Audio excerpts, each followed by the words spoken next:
Look, y'all, starting and running a business, it's one of the most stressful things you can do.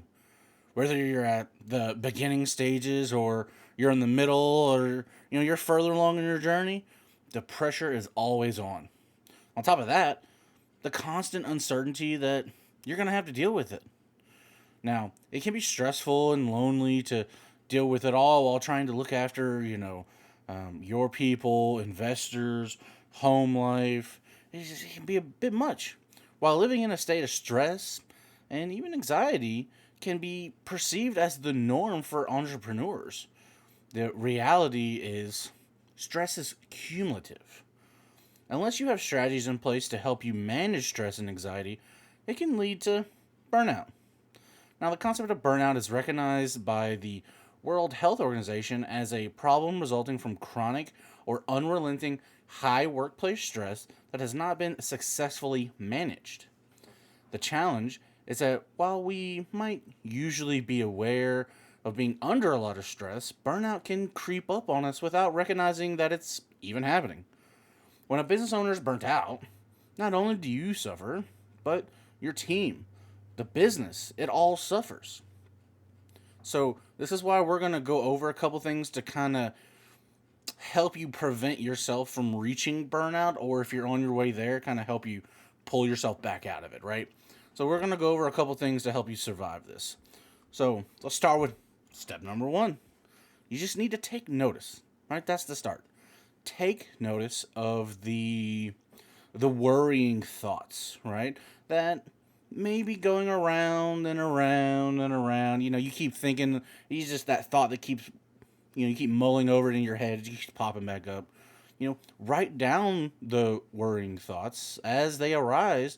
And, this is going to help you to get the thoughts out of your head and give you some distance with them, right? This is one of the first things we can do. Now, after we do that, we need to pause. We need to take a moment to pause, right? And just focus. However you want to do it. A breathing technique, like, focus on your breathing, do a breathing technique, right? A proven technique is to take long, slow out breaths and then let your lungs fill up naturally on the inhale. Another thing you can do is it's called like box breathing, 4-4-4, right? So you can look up different ways to do this, but again, just take a moment to pause.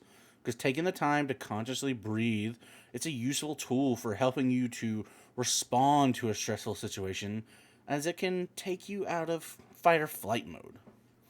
Now, this is going to move us into acknowledging, right? You need to validate the worrying thoughts and feelings. Try not to struggle against them. The struggle is what keeps us in that fight or flight mode. We'll take a moment, pause, acknowledge them, right? And then accept them. Accepting the situation you are in and all the unknowns and challenges is going to enable you to re engage the rational mind. There's always uncertainty to deal with. Not least the certainty of, everything else that's going on in life other than your business. So it's important to accept the situation for what it is, right? We're halfway there, and now we're going to move on to step 5. Now that we have accepted it, we need to focus. You need to bring your mind back to the present moment with the help of a mindfulness exercise, such as, say, scan your surroundings and notice 5 things you can see, smell, or hear. Focus on the present moment. And this is going to give you a greater sense of control. You want to pause, do a quick little breathing exercise, take a look around, notice 4, 5, 6 things, and then we're good. We're back into focus. We're ready to go. And this is going to let us go on to step 6. It's time to problem solve. So ask yourself, what is in my control and what is out of my control? Right? And now you need to let go of what is out of your control.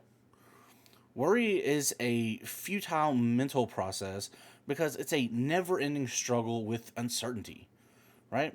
Tip the focus from worry into problem solving and action planning around what is in your control, right? So now we've done all these steps. We can see what the problem is. We're focused. Let go of the things that you cannot control and focus on the things you can control, and let's get into problem solving mode. So then, what if you're feeling flat, right? Well, some mood boosters might help. There's a bunch of different mood boosting activities and, processes you can go through, right? You can build some of these mood boosters into your daily routine to give you energy. Remember, small actions are better than doing nothing at all. Get moving by going for a walk or doing a couple push ups. Any movement is better than none, right? And I'm not talking about, I'm walking around talking on the phone, stuff like that. Just step away, take a 15-minute walk, do some exercise for 10 to 15 minutes, just something, right? It's going to boost your mood way more than you think it ever would, right? You can breathe, meditate, write down 5 things that you're grateful for today, right? That's going to feel really good to do. Celebrate effort, not outcome, and reward yourself for the work that you have put in. You could call a friend, send a voice note, or message to connect with a friend or colleague that you haven't seen in a while. Maybe it's been a couple months, right? There's so many different activities you could do. And then last but not least, definitely probably one of the most important ones, be kind to yourself. And a lot of people, they really need to do this one the most. Because embrace kindness and self-compassion. You can do this by speaking to yourself in the way that you would speak to your best friend, right? And we can be our own biggest critics, and being kind to yourself can help you move from fear, stress, and frustration to calm, empowered action, right? And, these aren't all the steps that you can do, but these are the ones that I feel are, you know, the easiest ones for you to accomplish and integrate into your day, right? Now, a lot of these tools are going to take you out of the fight or flight mode whenever you need it, and not only prevent burnout, but help you to build a high performing, a thriving mindset, right? That's what we want to do. We want a high performing, thriving mindset, achieve all the goals, get it done, right? Because that grind, it can be long. I understand it could take a while, right? So hopefully you guys got some good stuff out of this, help you change your mindset a little bit, get you going down that path, and while you're grinding, you're able to stay on that path longer. And that's going to help you get ahead of those other people. So, like this video, if you got some good stuff out of it. If you're not subscribed to the channel, I'd appreciate it if you did. But until I see you guys in the next one, y'all be safe.